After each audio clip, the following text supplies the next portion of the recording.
बिस्मिल्लाहिर्रहमानिर्रहीम। अस्सलाम वालेकुम डियर स्टूडेंट्स, आज के इस सेशन में एमडी कैट 2023 में आप सब को वेलकम करता हूं। Newton's second law of motion पर आज के इस सेशन में हम बात करेंगे। इससे प्रीवियस सेशन में हमने न्यूटन के फर्स्ट लॉ पर बात की थी। स्टूडेंट्स, न्यूटन का जो फर्स्ट लॉ है वो क्या कहता है कि in the absence of the any net force, जो भी कोई ऑब्जेक्ट होगा वो अपनी स्टेट ऑफ मोशन को बरकरार रखेगा। अगर वो रेस्ट की हालत में है तो हमेशा रेस्ट में रहेगा, और अगर वो मोशन में है तो वो यूनिफॉर्म वेलोसिटी के साथ अपनी मोशन को जारी रखेगा। लेकिन सवाल ये पैदा होता है कि अगर उस पर कोई नेट फोर्स अप्लाई होती है तो उस सूरत में फिर उसका क्या बनेगा। तो न्यूटन का सेकंड लॉ इसी का जवाब है, जिसको हम यहाँ पर देखेंगे। तो चलें देखते हैं न्यूटन्स का सेकंड लॉ हमसे क्या कहता है। तो स्टूडेंट्स, न्यूटन्स के सेकंड लॉ में है कि the second law of motion states that the acceleration of an object is directly proportional to the net force. जो एक्सेलरेशन है किसी भी ऑब्जेक्ट का वो उसके नेट फोर्स के डायरेक्टली प्रोपोर्शनल होता है। ठीक है, इसका क्या मतलब है। और आगे कहते हैं कि inversely proportional to the its mass, उसके मैस के इन्वर्सली प्रोपोर्शनल होता है। ठीक है, इसका मतलब है यहाँ दो चीज़ों का जिक्र कर रहा है। ठीक है, एक तो ये कि वो बात कर रहा है इसकी रिलेशनशिप की नेट फोर्स और उसके एक्सेलरेशन के दरमियान। अगर नेट फोर्स और एक्सेलरेशन के दरमियान बात करनी है तो फिर आपको क्या करना होगा, जो है उसकी जो मैस है उसको कांस्टेंट करना होगा। ठीक है, ओके। सो मैस को अगर आप कांस्टेंट कर दें,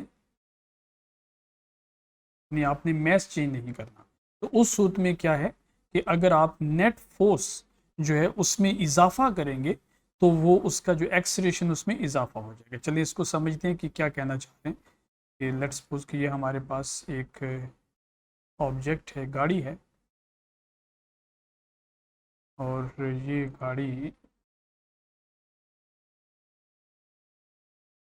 इसके ऊपर हम फोर्स लगाते हैं। ठीक है, तो अगर आप इस पर फोर्स लगाएंगे, नेट फोर्स ऑब्वियसली, तो इसके अंदर क्या पैदा होगा, इसके अंदर एक्सेलरेशन पैदा होगा। ठीक है, लेकिन अगर आप इसके ऊपर ज्यादा फोर्स लगा दें, बड़ी फोर्स लगा दें, नेट फोर्स को बढ़ा दें, तो उस सूत्र में एक्सेलरेशन बढ़ेगा या कम होगा। ठीक है, आपने मैस तो वही रखा है, गाड़ी को तो तब्दील नहीं किया, तो इस सूत्र में जो हमारे पास एक्सेलरेशन होगा वो भी ज्यादा आएगा। इट मीन्स कि अगर आप फोर्स बढ़ाते हो, नेट फोर्स बढ़ाते हो, तो एक्सेलरेशन में भी इजाफा होता है। This is called in mathematics directly proportional relation. So force और नेट फोर्स और एक्सेलरेशन के दरमियान कौन सा रिलेशन है, डायरेक्ट रिलेशन। ठीक है, लेकिन अगर आप यहां पर क्या करें कि फोर्स को कांस्टेंट कर दें, तो अगर आप फोर्स को क्या कर दें, कांस्टेंट कर दें, और उस सूरत में देखें कि क्या सूरत हाल बनती है। लेट्स सपोज कि ये हमारे पास एक बड़ा बॉल है जिसकी मैस जो है वो m है, और इस बॉल के ऊपर हम क्या करते हैं, फोर्स लगाते हैं, नेट फोर्स इस पर अप्लाई करते हैं, तो क्या होगा, इसके अंदर एक्सेलरेशन प्रोड्यूस होगा। ठीक है, लेकिन अगर आप इस बड़ी बॉल की बजाय एक छोटी बॉल ले लें, एक छोटी बॉल लेते हैं जिसका मास बहुत थोड़ा है, और उस पर उतनी ही फोर्स लगाते हैं। याद रखिए कि फोर्स जो है वो कांस्टेंट है, फोर्स को हमने चेंज नहीं करना। ठीक है, तो उतनी ही अगर आप उस पर फोर्स लगाएंगे तो क्या होगा, क्या ये उतनी ही एक्सेलरेशन से मूव करेगा, या ज्यादा से करेगा, या कम से करेगा। तो आपने मैस कम कर दी, ये छोटी हल्की बॉल है, तो इसका एक्सेलरेशन क्या हो जाएगा, बहुत ज्यादा हो जाएगा। सो इसका मतलब ये हुआ कि अगर आप मैस ज़्यादा लेंगे, बड़ा लेंगे, और तो एक्सलेरेशन कम होगा, और अगर आप मैस कम लेंगे तो एक्सलेरेशन ज़्यादा होगा। तो इट मीन्स कि जो एक्सलेरेशन है वो इन्वर्सली प्रोपोर्शनल है उस ऑब्जेक्ट के मैस के। ठीक, तो इन दोनों रिलेशंस को अगर हम कंबाइन करें तो हम इसको लिख सकते हैं a is proportional to F net divided by mass, ठीक है। और इसी को यहाँ पर फार्मूले में लिखा है F equal to M A, ठीक है, क्योंकि न्यूटन्स का सेकंड लॉ है F is equal to M A. यहाँ पर प्रोपोर्शनैलिटी कांस्टेंट जो है वो क्या है, वो 1 है, ठीक है। प्रोपोर्शनैलिटी कांस्टेंट जो है वो 1 है यहाँ पर, ठीक है। Okay, so this equation shows that greater the force applied to an object, greater is its acceleration, उसका acceleration ज्यादा होगा, and greater the mass of the object, और अगर आपने ऑब्जेक्ट का मास ज्यादा लिया तो उस सूत्र में acceleration क्या हो जाएगा, कम हो जाएगा, ठीक है। अगर आपने acceleration को कैलकुलेट करना है, ठीक है, या मास को कैलकुलेट करना है, या आपने फोर्स को कैलकुलेट करना है, तो सूत्र में क्या करना होगा, तीन ही तो क्वांटिटीज है ना यहाँ पर न्यूटन के सेकंड लॉ में, F is equal to M A. तो ये क्वांटिटी है, दूसरी ये है और तीसरी है। इन तीनों क्वांटिटीज को अगर आपने कैलकुलेट करना है तो जरूरी है कि इनमें से दो आपको किसी भी प्रॉब्लम या सिचुएशन में मालूम, तो तभी आप थर्ड जो है क्वांटिटी वो मालूम कर सकते हैं। सो कभी आपको मास और एक्सेलरेशन गिवन होगा तो फोर्स बतानी पड़ेगी, कभी आपको एक्सेलरेशन जो है वो गिवन है तो आपको फोर्स गिवन है तो मास बतानी है, और कभी आपको जो है वो फोर्स और मास गिवन है तो एक्सेलरेशन बताना। तो तीनों में से कोई एक गिवन, दो गिवन होंगी और एक आपने निकालनी है। तो कैसे निकालेंगे, यहाँ पर एक ट्राइंगल बना लें और इसको याद रखें, F is equal to M A. तो इस ट्राइंगल की हेल्प से आप इन तीनों क्वांटिटीज में से कोई भी क्वांटिटी का फार्मूला बना सकते हैं, ठीक है। अगर आप भूल जाएं तो F equal to M A, और अगर M हो तो F ओवर A, और अगर A मालूम करना है तो F ओवर M से आप इसे मालूम कर सकते हैं।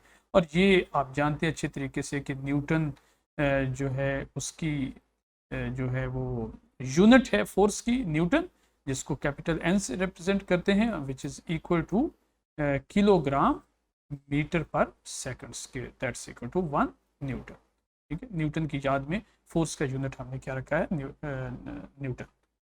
ओके, अब आते हैं हम इस एग्जाम्पल की तरफ स्टूडेंट्स। ये एग्जाम्पल बहुत ही इंपॉर्टेंट है और MD-CAT के अंदर कई दफ़ा ये एग्जाम्पल पूछी जा चुकी है, ठीक है, MCQs के हवाले से, लेकिन मैं इसको बाकायदा यहाँ पे सॉल्व करूँगा, ठीक है। यहाँ पर एक ऑब्जेक्ट है A जिसका मास है 2 किलोग्राम, और दूसरा ऑब्जेक्ट है B जिसका मास है 3 किलोग्राम, और उस पर जो अप्लाइड फोर्स लग रही है राइट साइड पे वो 25 न्यूटन की है, ठीक है। और इसके ऊपर ये एक सरफेस के ऊपर मूव कर रहा है, ठीक है। जब इस पे फोर्स लगेगी तो ये सिस्टम जो है A और B का, ये राइट साइड पर मूव कर रहा है, और ये दोनों A और B जो हैं इनके दरमियान यहाँ पर रस्सी है, रस्सी के साथ इसको बांध दिया गया है, ठीक है। तो जो ए ऑब्जेक्ट है जब वो सरफेस के ऊपर स्लाइड करेगा तो इसकी जो फ्रिक्शनल फोर्स है वो कितनी है, फ्रिक्शनल फोर्स उन्होंने हमें दी है जी 4 न्यूटन, जबकि बी ऑब्जेक्ट की जो फ्रिक्शनल फोर्स है वो कितनी है, वो है 6 न्यूटन, ठीक है। और हमने कैलकुलेट क्या करना है, हमने कैलकुलेट करना है टेंशन को जो कि इस रस्सी के अंदर मौजूद है, ठीक है। और दूसरी चीज़ हमने इस सिस्टम की एक्सेलरेशन को मालूम करना। याद रखें कि इन दोनों का, ए ऑब्जेक्ट और बी ऑब्जेक्ट का एक्सेलरेशन जो है वो सेम होगा, क्योंकि ये एक सिस्टम है जो आपस में एक रस्सी के साथ बंधा हुआ, ठीक है। इसको कैलकुलेट करने के लिए हम क्या करेंगे, इसकी फ्री बॉडी डायग्राम बनाएंगे, ठीक है। Draw free body diagram. जब भी आप न्यूटन्स की लॉज की एप्लीकेशंस को सॉल्व करने लगे तो आपने वहां पर फ्री बॉडी डायग्राम जरूर बनानी है, ठीक है। तो ये एक ऑब्जेक्ट है जी ए, इसके ऊपर एक फोर्स लग रही है ऊपर की तरफ, जितनी मुमकिन फोर्सेस ए ऑब्जेक्ट पे लग रही हैं उन सब को हम यहाँ पे लिख देंगे, ठीक है।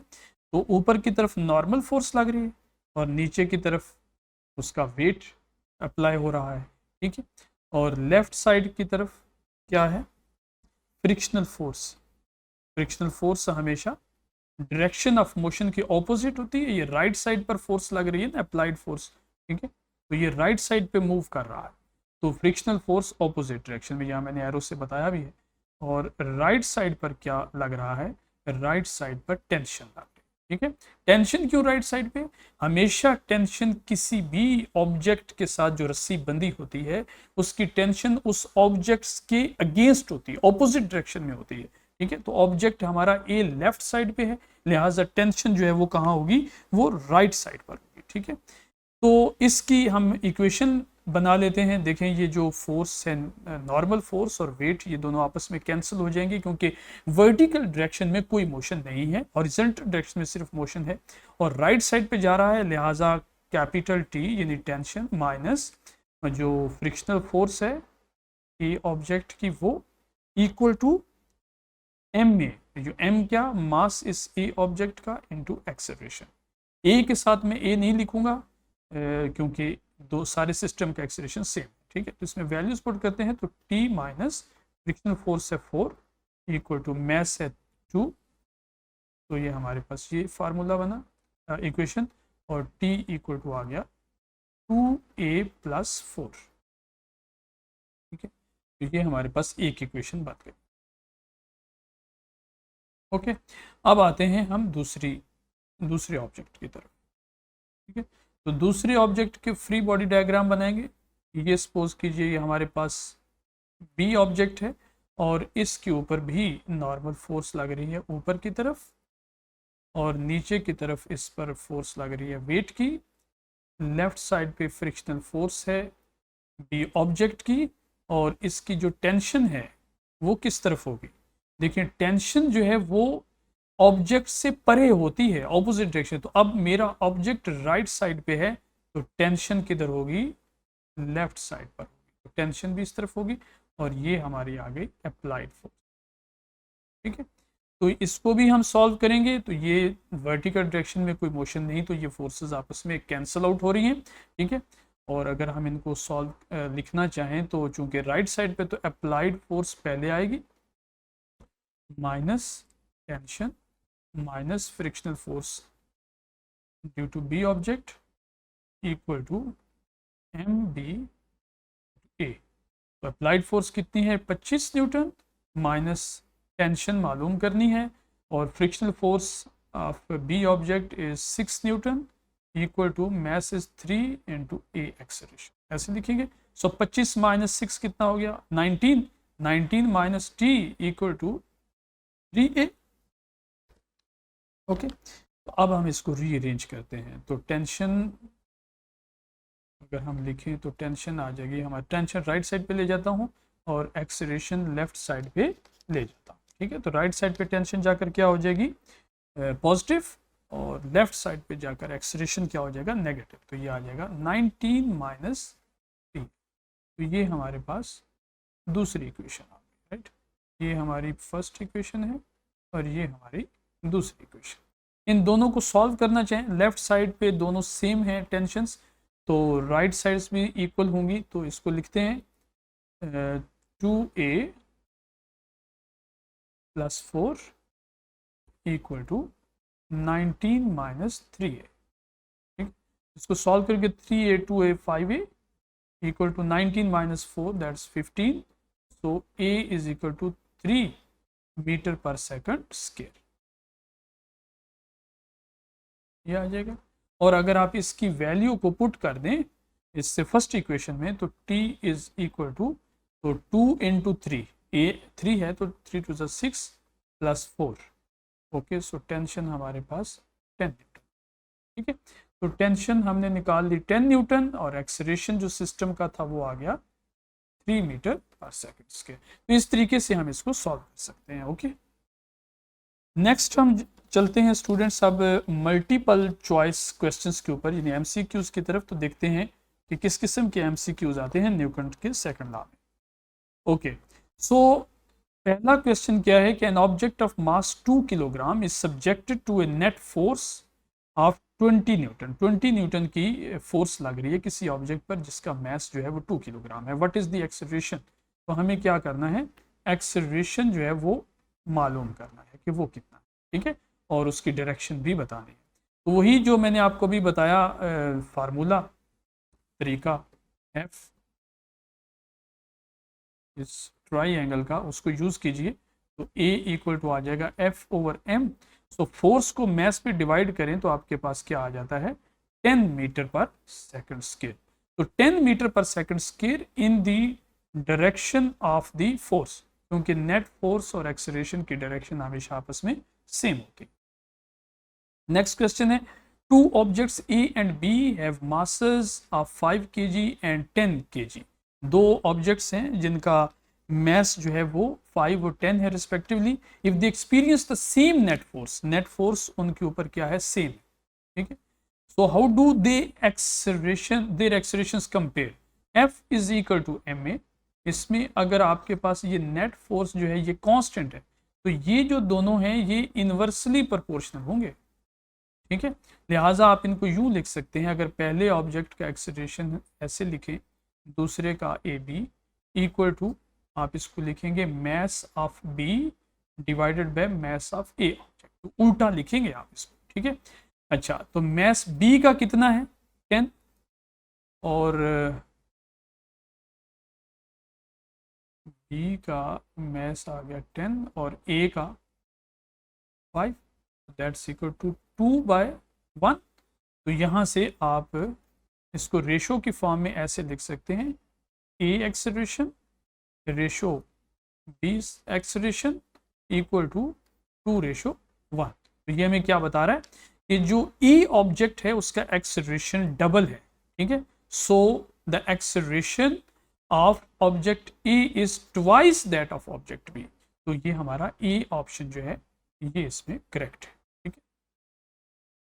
Next, an object of mass 2 kilogram is initially moving with velocity of 4 metre per second. एक ऑब्जेक्ट है जिसका मास 2 किलोग्राम है, वो मूव कर रहा है 4 मीटर पर सेकंड की यूनिफॉर्म वेलोसिटी के साथ। If a net force of 16 newton, अगर नेट फोर्स जो है वो 16 न्यूटन की अप्लाई की जाए to the object in the opposite directions, तो नोट करें आप कि यहां पर डायरेक्शन कौन सी है, ऑपोजिट डायरेक्शन में लगा रहा है फॉर 3 सेकंड, 3 सेकंड तक। What is it's final velocity, उसकी फाइनल वेलोसिटी जो है वो कितनी होगी। देखें, वही फोर्स है हमारे पास 16 न्यूटन और जो मास है वो है 2 किलोग्राम, ठीक है।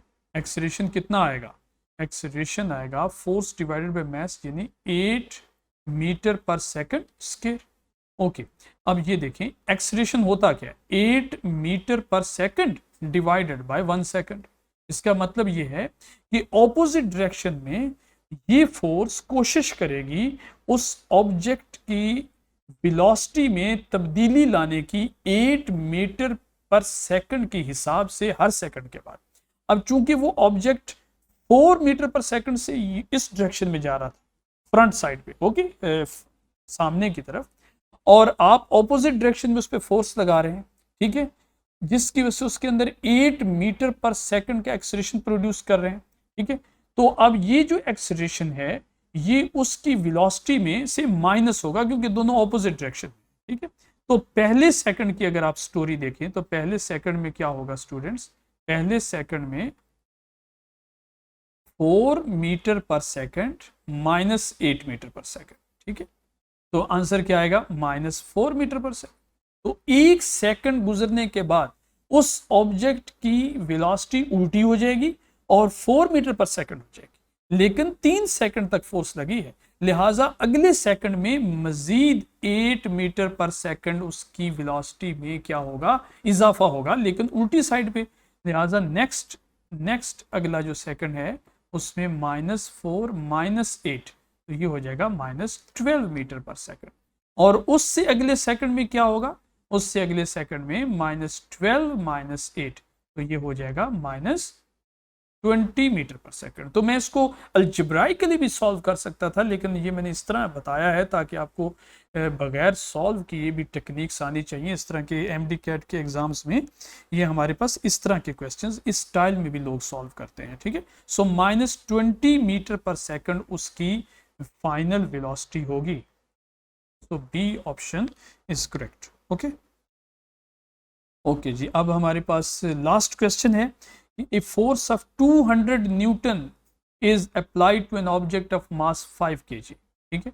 तो फोर्स कितनी है 200 न्यूटन और जो मैस है वो कितना है 5 kg, ठीक है, और टाइम जिस लगा है 2 second. Okay, if the object was initially at rest what is it's final velocity, तो शुरू में उसकी वेलोसिटी 0 थी, तो देखें एक्सेलरेशन यहाँ से कितना आएगा, पहले तो ये देखें एक्सेलरेशन आ जाएगा 200/5, तो 40 मीटर पर सेकंड स्क्वायर।